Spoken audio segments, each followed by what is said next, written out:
Welcome back to the channel. In today's video, I'm going to show you guys how to edit or update a Snapchat story. So it's pretty cool, all the features you could change with a Snapchat story. I'm just going to go through those features with you guys and show you what you can edit and change on your stories. So if we head over to the Snapchat application first off, and we open it up, you just want to go over to this page right here just by clicking in the top left where you see your little profile photo. Just click on that, and then you come over to here.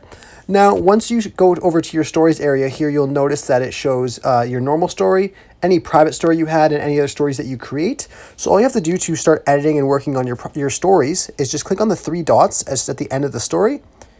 Open that up and you'll see a bunch of options here. One, deleting the story.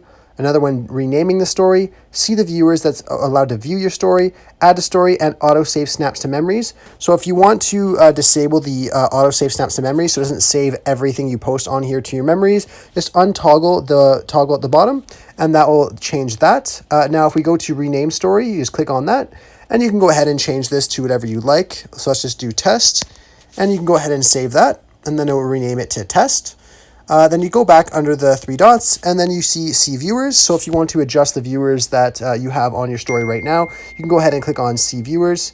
And then you could decide who you would like to choose to see your private story or any story that is. So you can go ahead and change this. Once you're done changing it up, you just click on save to save the changes. And then if we go back there again, you can see you have add to story as well. So if you want to add any clips to your story from your camera roll or just record a new one, you go ahead and click on add to story. And then of course at the very top, you can delete your private story. I hope I was able to help you guys by showing you some options you have to customize and edit your stories on Snapchat. If this was helpful to you, be sure to leave a like on the video and subscribe for more. Thanks for watching.